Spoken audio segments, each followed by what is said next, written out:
बाजीराव पेशवा को अपराजित योद्धा कहा जाता है। उन्होंने 40 लड़ाइयाँ लड़ी। उनकी 40 लड़ाइयों का वर्णन हर एक का नीचे प्रस्तुत है। पेशवा बाजीराव प्रथम 1700 से 1740 को भारतीय इतिहास में एक अपराजित योद्धा के रूप में माना जाता है, जिन्होंने अपने 20 वर्षों तक पेशवा काल यानी 1720 से 1740 में लगभग 41 से 42 युद्ध लड़े और सभी में विजय प्राप्त की।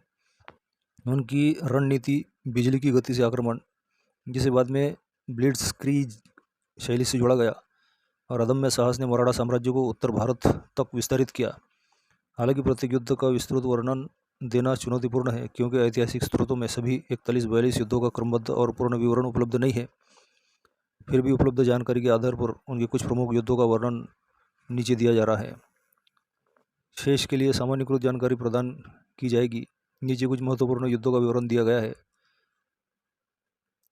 प्रमुख युद्धों का वर्णन। शकरखेड़ा का युद्ध 1724। बाजीराव ने मुबारिज खान, जो दक्कन में मुगल सूबेदार था, उसके खिलाफ ये युद्ध लड़ा। इस युद्ध में बाजीराव ने अपनी घुड़सवार सेना की गतिशीलता का उपयोग करके मुबारिज खान को परास्त किया। युद्ध का परिणाम मराठों के लिए दक्कन में अपनी स्थिति को मजबूत करने में महत्वपूर्ण रहा। इस जीत ने बाजीराव की सैन्य प्रतिभा को स्थापित किया और मराठा प्रभाव को बढ़ाया। शकरखेड़ा की जीत ने मराठों को दक्कन में चौथ और सर देशमुखी वसूलने का अधिकार प्राप्त हो गया। नंबर 2, पालखेड़ का युद्ध 1728। ये युद्ध निजामुल मुल्क हैदराबाद के संस्थापक के खिलाफ लड़ा गया, जो मराठों के अधिकार को चुनौती दे रहा था। बाजीराव ने अपनी चीर परिचित गुरिल्ला रणनीति और तेज आक्रमण का उपयोग करके निजाम की विशाल सेना को घेर लिया। पालखेड़ की लड़ाई में मराठों ने निजाम को संधि के लिए मजबूर किया, जिससे चौथ और सर देशमुखी की सनद प्राप्त हुई। इस युद्ध की रणनीति इतनी प्रभावशाली थी कि इसे बाद में विश्व युद्धों में ब्लिट्जक्रीग के रूप में पढ़ाया गया। बाजीराव की इस जीत ने मराठा साम्राज्य को दक्कन में सर्वोच्च शक्ति बनाया। नंबर 3, मालवा का युद्ध 1728। बाजीराव ने मालवा में मुगल सेना नायकों गिरधर बहादुर और दया बहादुर के खिलाफ यह अभियान चलाया। मराठा सेना ने अपनी गतिशीलता और आश्चर्यजनक हमलों से मुगल सेना को पराजित किया। इस जीत ने मालवा को मराठा नियंत्रण में लाया, जिससे उत्तर भारत में विस्तार का मार्ग प्रशस्त हुआ। बाजीराव ने इस क्षेत्र में मराठा प्रशासन स्थापित करके चौथ वसूल शुरू की। इस युद्ध ने बाजीराव की रणनीतिक दूरदर्शिता को प्रदर्शित किया। नंबर 4, बुंदेलखंड का युद्ध 1729। बाजीराव ने बुंदेलखंड में मोहम्मद खान बंगश को हराने के लिए छत्रसाल बुंदेला की सहायता की। मराठा सेना ने तेजी से हमला करके बंगश की सेना को पीछे हटने पर मजबूर किया। इस जीत के बाद छत्रसाल ने बाजीराव को अपने राज्य का 1/3 हिस्सा और अपनी पुत्री या दासी मस्तानी दी। इस युद्ध ने मराठा प्रभाव को मध्य भारत में स्थापित किया। बाजीराव और छत्रसाल की संयुक्त जीत ने मुगल शक्ति को कमजोर किया। नंबर 5, दभोई का युद्ध 1731।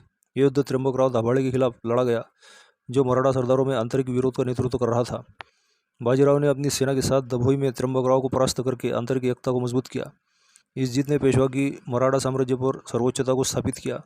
युद्ध में त्र्यंबकराव की मृत्यु हुई, जिससे बाजीराव के विरोधी कमजोर हुए। इस जीत ने मराठा साम्राज्य में पेशवा की केंद्रीय शक्ति को और सुदृढ़ किया। नंबर 6, दिल्ली का अभियान 1737।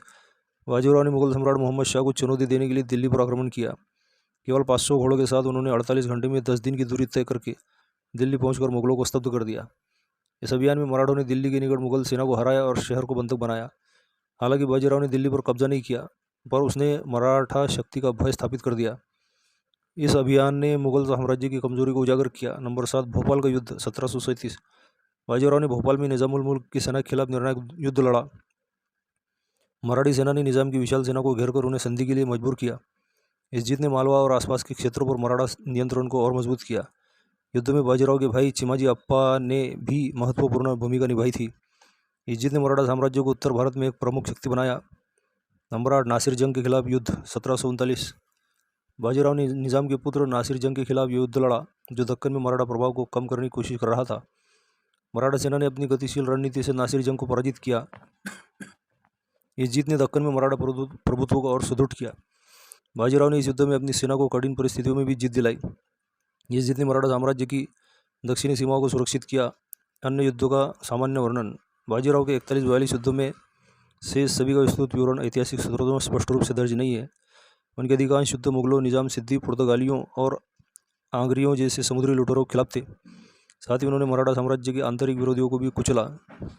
इन युद्धों का सामान्यीकृत विवरण, जो उनकी रणनीति और उपलब्धियों को दर्शाता है। प्रत्येक युद्ध के लिए। नंबर 9, अन्य युद्ध मुगल, सिद्दी, पुर्तगाली, आंग्रे और आंतरिक विरोधी। बाजीराव ने अपने अभियानों में मुगल सूबेदारों, स्थानीय शासकों और विदेशी शक्तियों के खिलाफ युद्ध लड़े। उनकी रणनीति में तेज घोड़सवार हमले, गुरिल्ला युद्ध और आश्चर्यजनक आक्रमण शामिल थे। इन युद्धों ने मराठा साम्राज्य को मालवा, गुजरात, बुंदेलखंड और दक्कन में विस्तारित किया। बाजीराव ने अपनी सेना को अनुशासित और प्रेरित रखा, जिससे हर युद्ध में जीत सुनिश्चित हुई। इन युद्धों ने मराठा साम्राज्य को भारत की सबसे शक्तिशाली शक्ति बनाया। सभी 41 बड़े युद्धों की सूची और विस्तृत विवरण के लिए प्राथमिक स्रोत मराठा बखरें या समकालीन दस्तावेज आवश्यक है। कुछ युद्ध छोटे अभियान थे जिनमें स्थानीय सरदारों या मुगल चौकियों पर हमले शामिल थे। उदाहरण के लिए सिद्दी और आंग्रिया के खिलाफ युद्धों में बाजीराव ने समुद्री तटों पर मराठा नियंत्रण स्थापित किया, जबकि पुर्तगालियों के खिलाफ वसई, सालसेट पर विजय प्राप्त की। सामान्य विशेषताएं और प्रभाव। बाजीराव की अधिकांश लड़ाइयाँ उनकी गतिशील घुड़सवार सेना और गुरिल्ला रणनीति पर आधारित थी। उन्होंने मराठा साम्राज्य को दक्कन से उत्तर भारत तक विस्तारित किया, जिसमें दिल्ली तक अभियान शामिल था।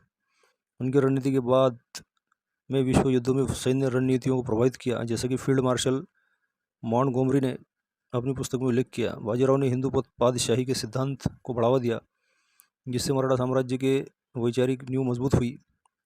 उनकी मृत्यु 28 अप्रैल 1740 को रावेरखेड़ी में हुई, लेकिन उनकी विरासत ने मराठा साम्राज्य को चरमोत्कर्ष तक पहुंचाया था।